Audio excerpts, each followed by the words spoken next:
Hi guys, Mrs. Rossi here.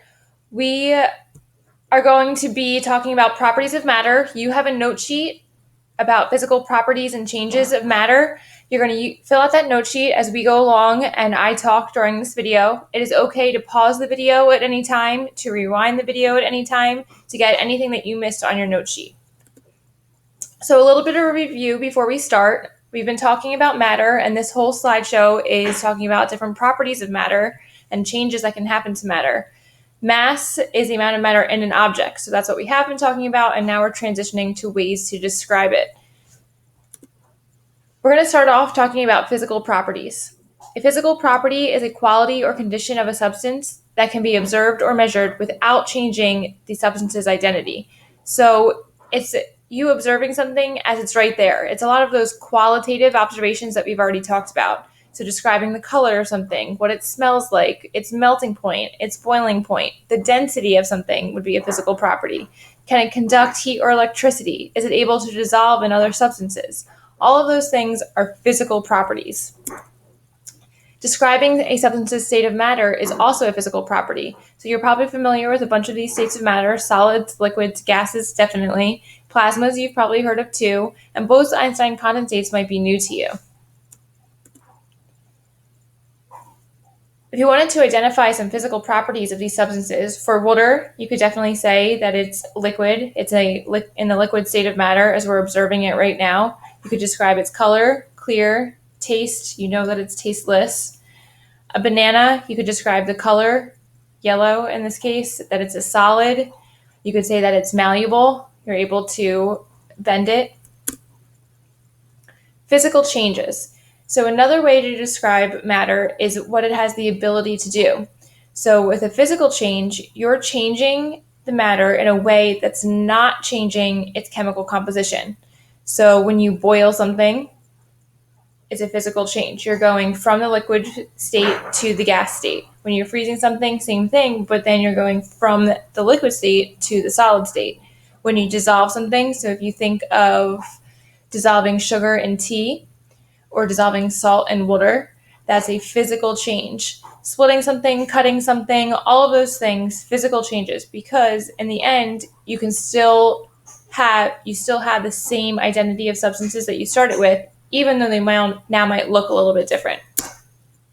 So if we wanted to say physical changes that could occur to a glass of water, you could freeze it, you could boil it, you could put food coloring in it. For a banana, you could peel it, you could cut it. All of those things would be physical changes because we're not actually changing the identity of the substance. We're going to go through a series of different pictures and identify whether they're a physical property, physical change, or they're not either of those. So when you chop firewood, it is a physical change because you still have that firewood and it still has the same properties it started with, even though now it's a different shape. Solubility, it's a physical property. Be careful with this. Solubility, it has the ability to dissolve that substance. It hasn't been dissolved yet. So if we actually were dissolving salt in water or sugar in tea, that would be the physical change. Just having the ability to do it is a physical property. Liquid chocolate, just describing the state of matter should be a clue. It's a physical property. So liquid chocolate, it's not saying that we melted it. It's saying it's just in that liquid state. So physical property. Burning.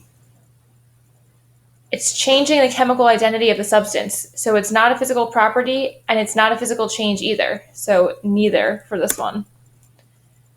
Boiling water for tea. So you're going from a liquid state of matter to the gas state of matter. It's a physical change because the formula, while it's in the liquid state, is H2O. The formula, while it's in the gas state, is still H2O. Moving on, we're going to be talking about chemical properties. Chemical properties are the ability to undergo a chemical reaction.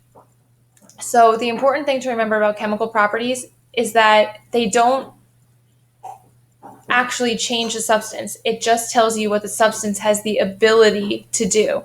And you'll notice that in the names and the types of chemical properties that there are. Flammability, it has the ability to burn. It hasn't burned yet. ability to react, so the ability to participate in a chemical reaction, and then the ability to corrode. Corrosion is a type of chemical reaction too, but we talk about these a lot, so that's why it's listed separately. So properties of matter: to identify a chemical property of a bike frame and for a glass of water. A bike frame, the metal part of it, and the part that's shown in green and gray in this picture, would be the ability to corrode. If you leave your bike outside all summer, chances are you're going to have a whole bunch of rust on there, so that is a sign of corrosion. It's the reaction with the metal bike frame with the oxygen in the air. With a glass of water, you might not think it's very reactive, but it depends on what you put in there. If you put any of your alkali metals in there, anything on the periodic table in group 1, it's going to be really reactive. So water has the ability to react. Chemical changes are when you actually use that ability that they have and make it happen. So when you burn something, when something's rotting, when something's decomposing, exploding, corroding, all of those things no longer have the ability, they're actually happening, they're forming that new substance, and that's a chemical change. Many chemical changes we'll talk about and actually write the formulas for later in the year. There are many signs that a chemical change has taken place that you're probably familiar with. So the release of bubbles, a change in color, and not a change in color that's on purpose, that of you like coloring in a coloring book or you dyeing Easter eggs. A change of color due to corrosion or due to something rotting. Production of odor, the release of heat and light, and loud sounds are all signs that chemical changes have taken place. So for the sign that a chemical change has taken place is actually seeing that rust on the bike, and that would be corrosion taking place or oxidation, as we'll find out later in the year that it's actually called. And then for the chemical change that could take place with a glass of water, it's if you react sodium or lithium or any of those metals in group 1 with water, you're going to see maybe some light and definitely some heat produced and maybe even hear a loud explosion. All right, so now we're going to go through and identify, once again, whether it's a physical property, a physical change, chemical property, or chemical change. So chopping firewood, hopefully you remember this one. A physical change, because you still have 2 pieces of wood with the same properties at the end. You've just changed the shape. Solubility, be careful, physical property. It's telling you that it has the ability to dissolve. It hasn't dissolved yet. Liquid chocolate, another review, just describing the state of matter is the physical property. Burning, where would you put this? Chemical change, because it's actually happening. It doesn't have the ability to burn, it's actually showing that match burning. Boiling water for tea, it says it's actually happening, that you're boiling, so physical change. Spoiled milk,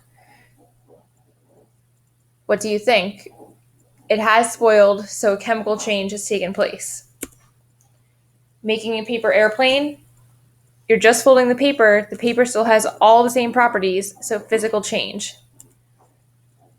Apple oxidation, it's showing an apple that's already been oxidized, so chemical change. A cracked egg, it doesn't say anything about cooking it yet or changing it in any way, so it's just a physical change at this point. A fried egg, now you've applied heat and changed some of its properties, chemical change.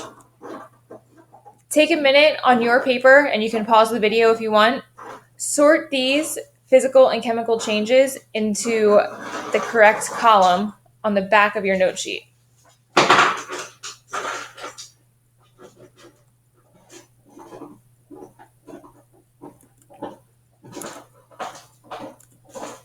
How'd you do? Did you sort them in the right columns? You can pause again to check your answers. Take another minute on the back of your note sheet and you come up with some physical properties that could happen to each of these items, some physical changes that occur to each of these items, to chemical properties that they all have, and chemical changes that they could undergo. Remember, as you're working on this, physical property describes it using qualitative observations, as it is right there.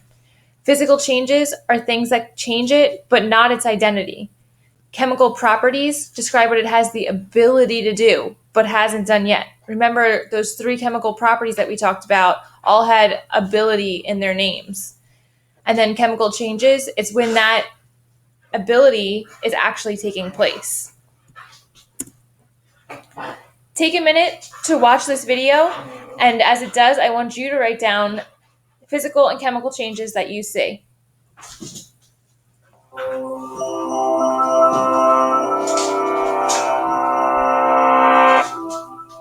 In a time-lapse video, it looks like a monster coming alive. For a moment, it sits there innocuously. Then, ripples move across its surface. It bulges outwards, bursting with weird boils. It triples in volume. Its color darkens ominously, and its surface hardens into an alien topography of peaks and craters. Then the kitchen timer dings. Your cookie is ready. What happened inside that oven? Don't let the apron deceive you. Bakers are mad scientists. When you slide the pan into the oven, you're setting off a series of chemical reactions that transform one substance, dough, into another, cookies. When the dough reaches 92 degrees Fahrenheit, the butter inside melts, causing the dough to start spreading out. Butter is an emulsion, or mixture of 2 substances that don't want to stay together, in this case, water and fat, along with some dairy solids that help hold them together. As the butter melts, its trapped water is released, and as the cookie gets hotter, the water expands into steam. It pushes against the dough from the inside, trying to escape through the cookie walls, like Ridley Scott's chest-bursting alien. Your eggs may have been home to squirming salmonella bacteria. An estimated 142,000 Americans are infected this way each year. Though salmonella can live for weeks outside a living body, and even survive freezing, 136 degrees is too hot for them. When your dough reaches that temperature, they die off. You'll live to test your fate with the bite of raw dough you sneak from your next batch. At 144 degrees, changes begin in the proteins, which come mostly from the eggs in your dough. Eggs are composed of dozens of different kinds of proteins, each sensitive to a different temperature. In an egg fresh from the hen, these proteins look like coiled up balls of string. When they're exposed to heat energy, the protein strings unfold and get tangled up with their neighbors. This linked structure makes the runny egg nearly solid, giving substance to squishy dough. Water boils away at 212 degrees, so like mud baking in the sun, your cookie gets dried out and it stiffens. Cracks spread across its surface. The steam that was bubbling inside evaporates, leaving behind airy pockets that make the cookie light and flaky. Helping this along is your leavening agent, sodium bicarbonate, or baking soda. The sodium bicarbonate reacts with acids in the dough to create carbon dioxide gas, which makes airy pockets in your cookie.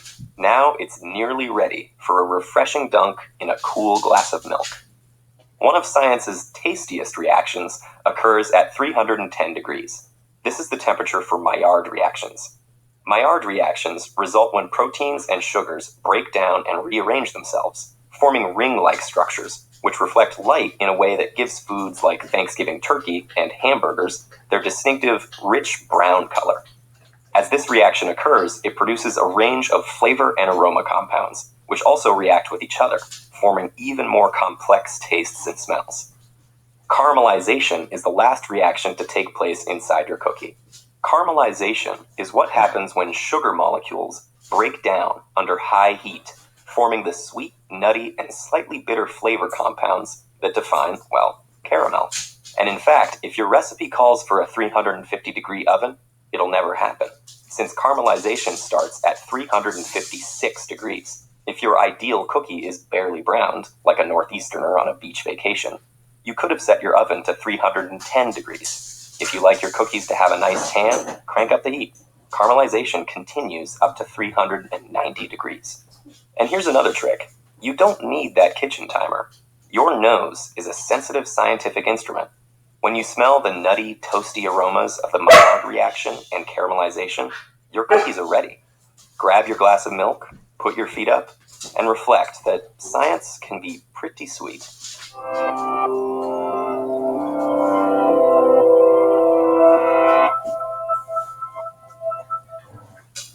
All right, I hope that you got some physical and chemical changes down in there and learned a little bit too about what happens when you bake cookies. Your note sheet should be complete at this point. And I hope you learned something too.